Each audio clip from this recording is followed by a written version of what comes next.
નમસ્કાર તાલીમાર્થીઓ, અધ્યાપન મંદિર અંતર્ગત પ્રોફેસર ઋષિરાજસિંહ ચુડાસમા આપ સૌનું હાર્દિક સ્વાગત કરે છે. યાદેવી સર્વભૂતેષુ માં બુદ્ધિરૂપેણ સંસ્થિતા નમસ્તસ્યે નમસ્તસ્યે નમસ્તસ્યે નમો નમઃ.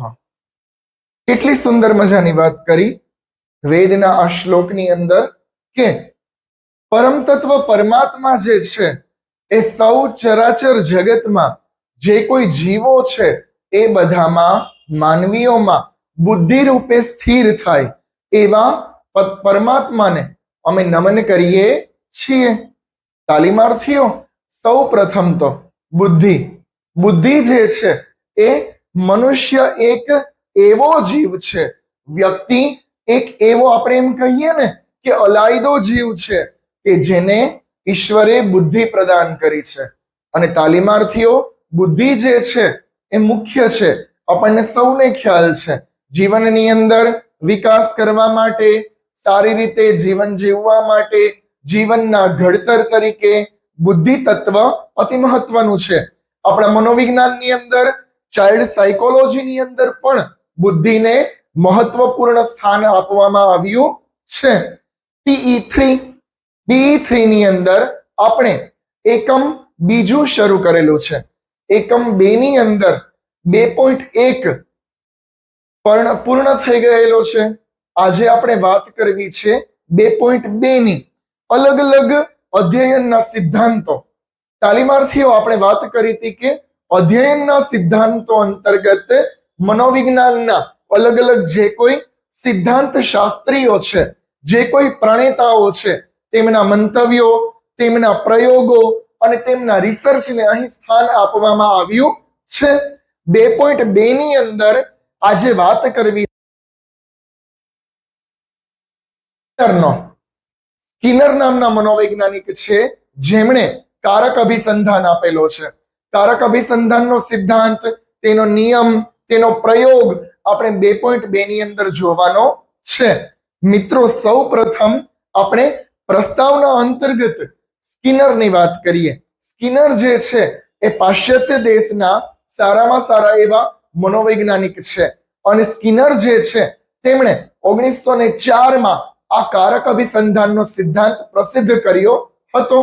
વન લાઇનર ક્વેશ્ચન ની અંદર આવી શકે, 1904 સ્કિનર દ્વારા કયો સિદ્ધાંત રજૂ કરવામાં આવ્યો? તો કે કારક અભિસંધાન રજૂ કરવામાં આવ્યો. સ્કિનર કેવા પ્રકારના મનોવૈજ્ઞાનિક હતા? તો સ્કિનર જે છે એ વર્તન શાસ્ત્રી હતા. તાલીમાર્થીઓ, આપણે આની પહેલા જોયેલું હતું પાવલોવના સિદ્ધાંતની અંદર. પાવલોવ જે છે એ શરીરશાસ્ત્રી મનોવૈજ્ઞાનિક છે. હવે સ્કિનર કેવા છે? તો કે સ્કિનર જે છે એ વર્તનવાદી મનોવૈજ્ઞાનિક છે.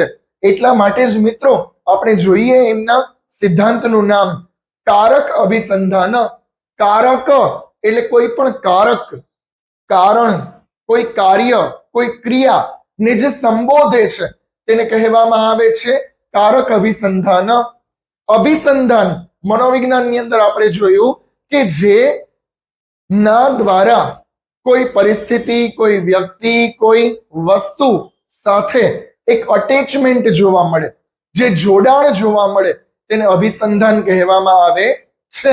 તો તાલીમાર્થીઓ, કારક અભિસંધાન, જેની અંદર વર્તનવાદી મનોવૈજ્ઞાનિક સ્કિનર વાત કરે છે કે ક્રિયાઓ જે છે એ મુખ્ય છે. ક્રિયાઓ દ્વારા વ્યક્તિ, વિદ્યાર્થીઓ, પ્રાણીઓ, પશુ પક્ષીઓ અન્ય સાથે જોડાય છે. અને જ્યારે તેના વર્તનનું પરિવર્તન જોવા મળે છે ત્યારે કારક અભિસંધાન થાય છે, એવું સ્કિનર પોતાના મંતવ્યમાં જણાવે છે. અલગ અલગ માનવીઓ જે છે તેના વર્તનનો તેમણે ઊંડો અભ્યાસ કર્યો. ત્યારબાદ તેમણે પશુ પક્ષીઓનો અભ્યાસ કર્યો. તેમના વર્તન ઉપરથી તેમને ખ્યાલ આવ્યો કે કારણ વિના કોઈ વર્તન થતું નથી. વર્તન થવા માટે કારણ મુખ્ય છે. આમ પણ તાલીમાર્થીઓ, આપણને સૌને ખ્યાલ છે કે કાર્યકારણ સંબંધ એક સિક્કાની બે બાજુઓ છે, બે પાસાઓ છે. કે કોઈ પણ કાર્ય માટે જ કારણ નિષ્પન્ન થાય છે અને કારણ જે છે એ કાર્યના મૂળમાં જોવા મળે છે.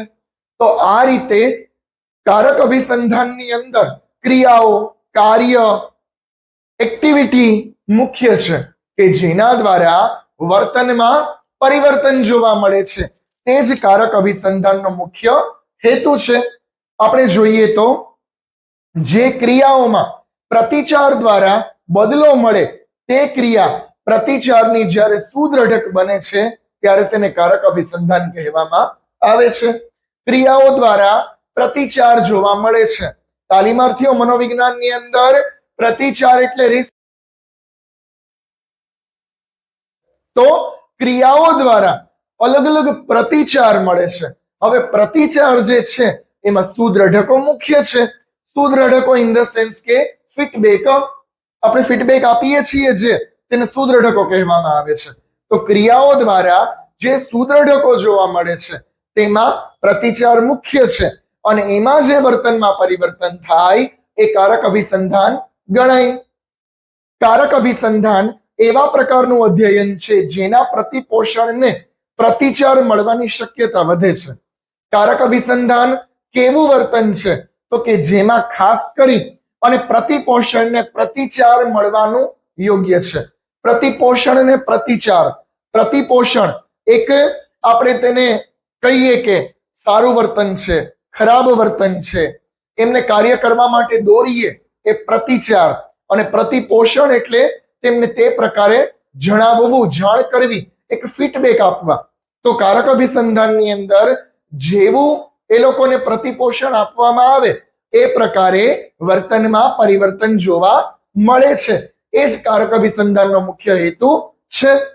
કારક અભિસંધાનની વિવિધ સંકલ્પનાઓ. કારક અભિસંધાન સંબંધિત સંકલ્પનાઓ આપણે જોઈએ તો સૌ પ્રથમ સંકલ્પનાઓની અંદર કારક અભિસંધાનને લગતા અલગ અલગ મુખ્ય શબ્દો છે કે જે કારક અભિસંધાનને પ્રેરે છે. સૌ પ્રથમ આપણે જોઈએ તો આણેલા વર્તનો, જેને કૃત્રિમ વર્તન કહેવામાં આવે છે. તાલીમાર્થીઓ બે નામ છે. આણેલા વર્તનનું બીજું સમાનાર્થી સિમ્યુલર વર્ડ છે કૃત્રિમ વર્તન. વર્તન જરૂરી છે પરંતુ કૃત્રિમ એમ કે છે, કુદરતી નહીં, જેમાં કૃત્રિમતા જોવા મળે. આપણે નથી કહેતા કે વર્તન તો હતું હો, એમનામાં રિસ્પોન્સ હતો પણ કેવો હતો? કૃત્રિમ હતો, એક ફોર્માલિટી ખાતર હતું.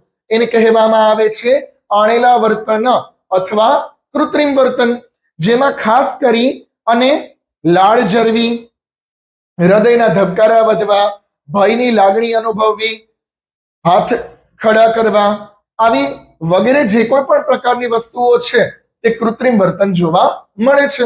કૃત્રિમતાથી એ વસ્તુ જોવા મળે. આપણે આની પહેલાના પ્રયોગમાં જોયેલું તો 1.1 ની અંદર કે જેમાં કૂતરા ઉપર પ્રયોગ કરેલો છે તેમાં કૃત્રિમ વર્તન પણ ઘણા બધા હતા. તો એક પોતે પરિસ્થિતિને આધારે જે વર્તન ક્રિએટ કરવામાં આવે છે તેને કૃત્રિમ વર્તન કહેવામાં આવે છે.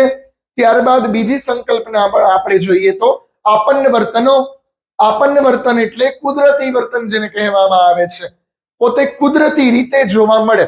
આપણે એમ ન કહીએ કે સ્વાભાવિક વર્તન, આપણે એમ કહીએ કે પોતાની જાતે ક્રિએટ થઈ ગયું, કરવું નતું પરંતુ થઈ ગયું, એને કહેવામાં આવે છે આપન્ન વર્તન કે કુદરતી વર્તનો. બરાબર. આ પ્રકારના વર્તનો ખાસ કરી અને નક્કી કરેલા નથી હોતા.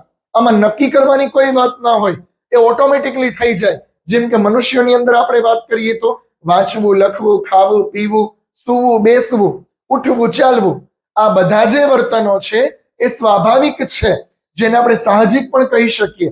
તો તેને કહેવામાં આવે છે આપન્ન વર્તનો એટલે કે કુદરતી વર્તનો. કારક અભિસંધાનની અંદર આ બધા વર્તનો છે એ મુખ્ય છે. ત્યારબાદ કહે છે કારક અભિસંધાન. કારક અભિસંધાન જે છે એ સ્કિનરે પ્રાણીઓ સામાજિકયા કુદરતી વર્તનો અનુભવે છે તે અનુભવો પર તેમણે સાહજિક અને સ્વાભાવિક રીતે જે પરિવર્તનો જોયા તેને કારક અભિસંધાન કહેવામાં આવે છે. BF Skinner. સ્કિનર દ્વારા જે પશુ પક્ષીઓ ઉપર, જે પ્રાણીઓ ઉપર તેને સાહજિક રીતે, સ્વાભાવિક રીતે જે કોઈ વર્તનમાં પરિવર્તન જોયા છે તેને તે કહે છે કારક અભિસંધાન. તે અલગ અલગ પ્રયોગો દ્વારા, રિસર્ચો દ્વારા આપણને બતાવશે કે ભાઈ હવે કારક અભિસંધાન જે છે એ આ રીતે જોવા મળે છે. કારક અભિસંધાન કોઈ કારણસર વર્તન થાય ત્યારે તેનું પરિવર્તન જોવા મળે. પ્રતિપોષણમાં તે વર્તન રૂઢ બની જાય છે. કારક અભિસંધાન અંતર્ગત શું કહે છે કે વર્તનમાં પરિવર્તન થાય છે. પ્રતિપોષણ જ્યારે મળે છે ત્યારે તે પહેલી વાર કરેલું વર્તન રૂઢ બની જાય છે. મિત્રો, રૂઢ બની જવું એટલે લગાતાર થવું, તેને રૂઢ બની જવું કહેવાય. સતત આપણે એમ કહીએ, હું તમને ઉદાહરણથી સમજાવું. નાનું બાળક રડતું હોય અને આપણે તેને પહેલી વાર ચોકલેટ આપીએ કે ભાઈ તું ચોકલેટ લે, હવે તું શાંત થઈ જા, હું તને ચોકલેટ આપું છું. ડેરી મિલ્ક આપીએ મસ્ત મજાની, તો બીજી વાર રડશે ત્યારે આપણે તેને ચોકલેટ આપશું. ત્રીજી વાર આપણે કહેવું નહીં પડે, એ સામેથી બોલશે તમે મને ચોકલેટ આપો તો હું મારું વર્તન રડવાનું બંધ કરું. તો એને રૂઢ થઈ ગયેલું વર્તન કહેવાય. વારંવાર જે ટેવ પડ્યા કરે છે અને એ ટેવ જે છે એ કારક માટે, તેને ક્રિયા કરવા માટે નિષ્પન્ન કરે છે, તેને કહેવામાં આવે છે કારક અભિસંધાન. તો બીએફ સ્કિનર એ જ બતાવે છે કે ખાસ કરી અને જ્યારે પ્રતિપોષણ મળે છે, વારાફરથી વારા તેને રિપ્લે સારો મળે, એટલે સારો મળવાથી શું થાય, એ વર્તન રૂઢ બની જાય. મિત્રો, રૂઢ બની જવાને કારણે તે વર્તનમાં સતતતા આવી જાય, દર વખતે સેમ થાય, તો તેને કહે છે કારક અભિસંધાન. ડન. ત્યારબાદ કહે છે અધ્યયન અને સુદ્રઢકો. મિત્રો, મેં હમણાં આની પહેલા વાત કરી કે સુદ્રઢકો મુખ્ય છે. સુદ્રઢકો એટલે ફીડબેક. કોઈ પણ પ્રકારનું વર્તન આપણે જોઈએ વ્યક્તિઓમાં અને આપણા વિદ્યાર્થીઓમાં, તો આપણે જ્યારે તેને ફીડબેક આપીએ છીએ, સુદ્રઢકો આપીએ, ત્યારે વર્તનમાં પરિવર્તન થવાના ચાન્સીસ છે. તેને સુદ્રઢકો કહેવામાં આવે છે. સુદ્રઢકો ખાસ કરી અને પ્રબળ જોવા મળે છે, જેને કારણે પ્રબલન કાયમી થાય છે. પ્રબળ સુદ્રઢકો હોય તો પ્રબલન કાયમી જોવા મળે. પ્રબલન ઇન ધ સેન્સ કે આપણે આની પહેલા જોયેલું હતું કે તે વસ્તુ વારંવાર સતત પ્રયત્ન કરે અને સાર્થક જાય ત્યારે તેને પ્રબલનમાં છે એમ કહેવામાં આવે. સતત ને સતત એક વર્તન કરે છે, એ વર્તનમાં તેને સુદ્રઢકો સારા એવા મળે છે, તો એ પ્રબલન પામે છે, એટલે કે તે ક્રિયા કરવામાં સફળ બને છે. તો આ રીતે અધ્યયન અંતર્ગત સુદ્રઢકો જોવા મળે છે. કોઈ પણ પ્રતિચારને પ્રબળ બનાવવા માટે કે દ્રઢ બનાવવા માટે સુદ્રઢકો શિક્ષા, પુરસ્કાર વગેરે જેવા આપવામાં આવે છે. કોઈ પણ પ્રતિચારને રૂઢ બનાવવા માટે ટેસ્ટ લઈએ છીએ, તો ટેસ્ટમાં સારામાં સારા માર્ક્સ આવે, એ સિલસિલો ચાલુ રાખવા માટે પુરસ્કાર અથવા શિક્ષા આપવામાં આવે, એટલે વર્તન રૂઢ બની જાય. ઇન ધ સેન્સ કે એ લોકોને ખ્યાલ આવે કે અમારે હવે ટેસ્ટમાં સારામાં સારા માર્ક્સ લેવા પડશે તો મને પુરસ્કાર મળશે, અધરવાઇઝ મને પનિશમેન્ટ, શિક્ષા મળશે. તો એને કહેવામાં આવે છે અધ્યયનમાં સુદ્રઢકો. બરાબર. હવે મિત્રો, આપણે જે સુદ્રઢકો ભણીએ છીએ તેના મુખ્ય પ્રકારો છે. તો સુદ્રઢકોના મુખ્ય 3 પ્રકારો છે.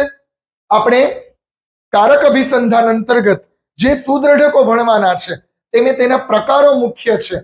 પહેલો પ્રકાર વિધાયક સુદ્રઢક યા પુરસ્કાર, એને કહેવામાં આવે છે બીજું નામ વિધાયક સુદ્રઢક અને પુરસ્કાર. કોઈ પણ વર્તન કરે આપણા વિદ્યાર્થી કે સમાજમાં કોઈ સારી એવી વ્યક્તિ સારી એવી કામ કરે તો તેને વિધાયક ફીડબેક મળે છે, સારામાં સારું ફીડબેક મળે છે, એને પુરસ્કાર પણ કહી શકાય છે. તો વર્તનમાં પરિવર્તન થાય, એટલે કે એ વધારે ને વધારે સારા કાર્યો કરે. બીજો પ્રકાર નિષેધાત્મક સુદ્રઢક, નકારાત્મક, આપણે જેને માઇનસ પોઈન્ટ કહીએ છીએ. ચોર ચોરી કરે તો તેને દંડ મળવો આવશ્યક છે, તો એ સુદ્રઢક છે, જે દંડ છે તે. તો એને નકારાત્મક સુદ્રઢક કે નિષેધાત્મક સુદ્રઢક કહેવામાં આવે છે. ત્યારબાદ ત્રીજો પ્રકાર શિક્ષા, પનિશમેન્ટ. શાળા કોલેજોની અંદર જ્યારે કાર્ય કરવામાં આવે છે તાલીમાર્થીઓ અને વિદ્યાર્થીઓ દ્વારા, તો તે કાર્યમાં તે સફળ ન થાય તો તેને શિક્ષા કે સજા, એક પ્રકારની માર મારવો, એવું સુદ્રઢક એટલે કે શિક્ષા અને પનિશમેન્ટ કહેવામાં આવે છે. જો કે શિક્ષા નામનું જે સુદ્રઢક છે, પનિશમેન્ટ, એ ધીમે ધીમે ઓછું કરવું જોઈએ. તો તે પ્રકારે 3 મુખ્ય સુદ્રઢકોના પ્રકાર છે. ડન. એના પછી છે સુદ્રઢકોના અન્ય પ્રકાર. હવે અન્ય પ્રકારોની અંદર મુખ્ય 2 પ્રકાર છે.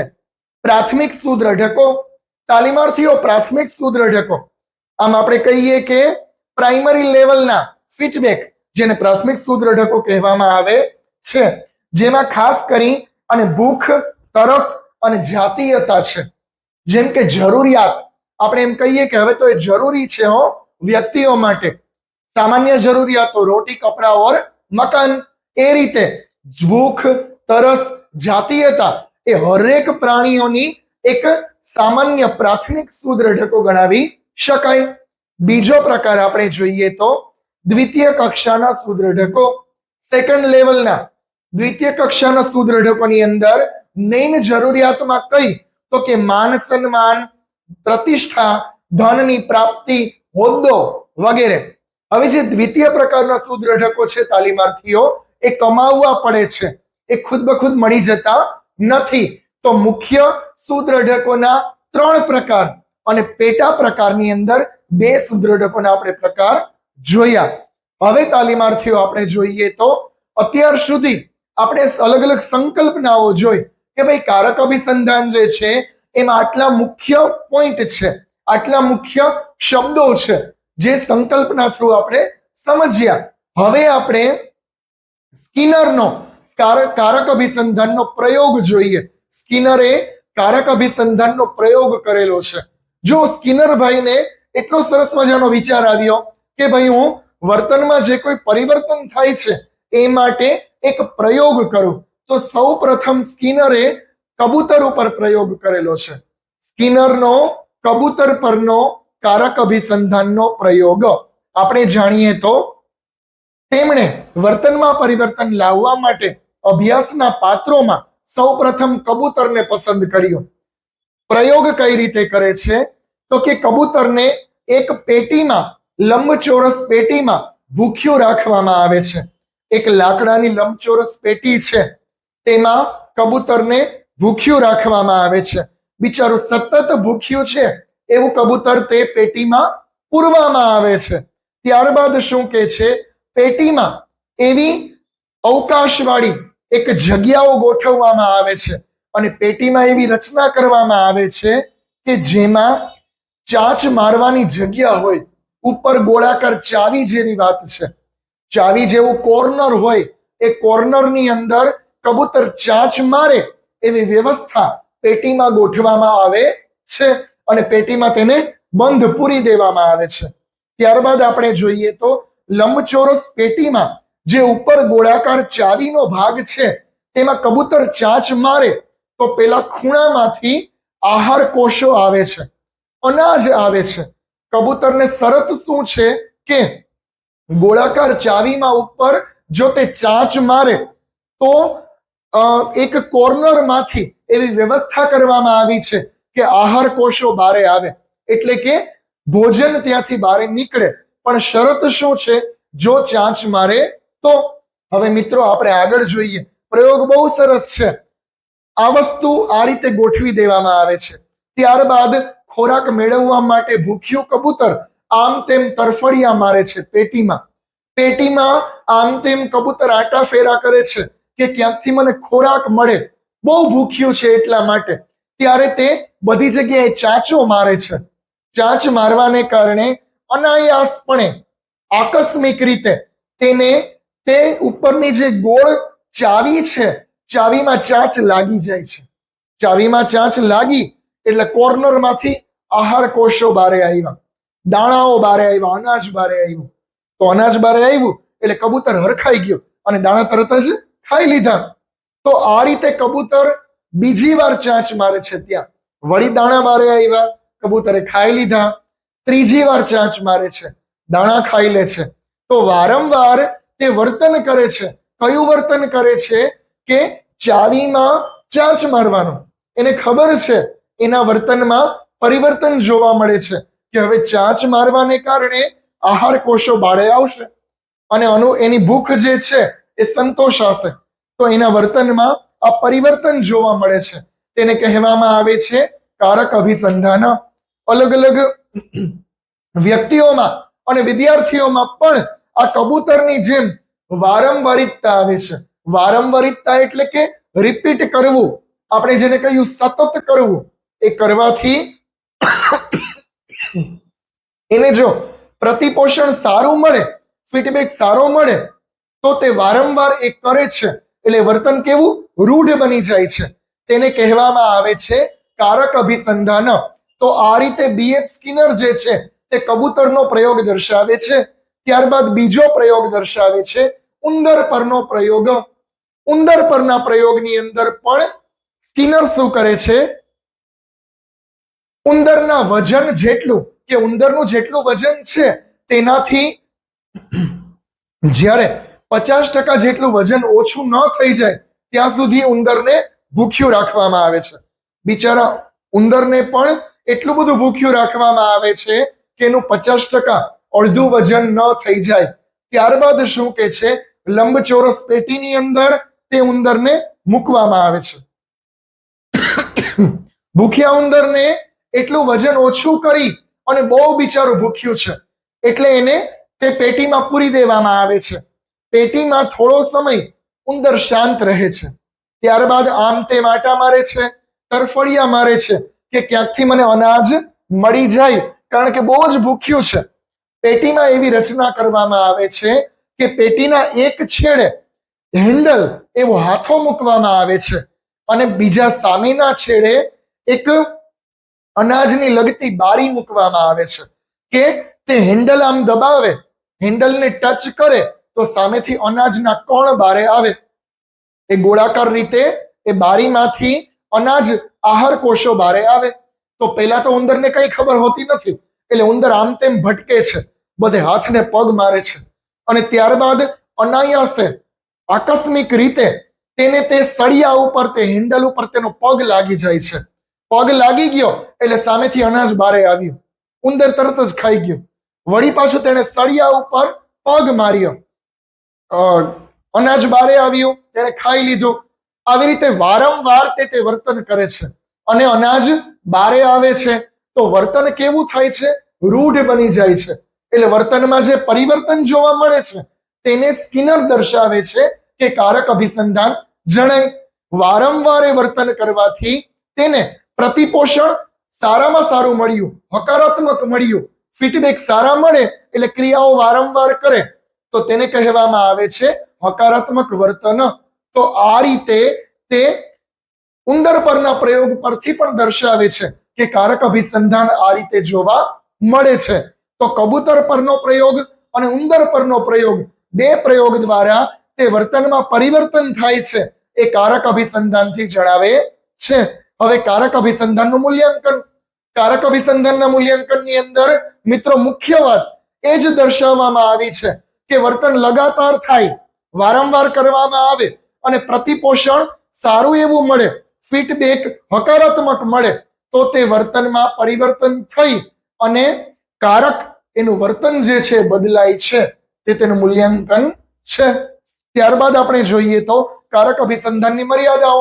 મર્યાદાઓની અંદર મુખ્ય વસ્તુ એ છે કે મર્યાદાઓમાં જો આ પ્રયોગમાં કોઈ કચાશ રહી જાય, કે પેટીમાં કોઈ કચાશ રહી જાય, કે સગવડની અંદર ગોઠવણી કરવામાં કઈ ભૂલચૂક રહી જાય તો પરિણામ સારું મળતું નથી.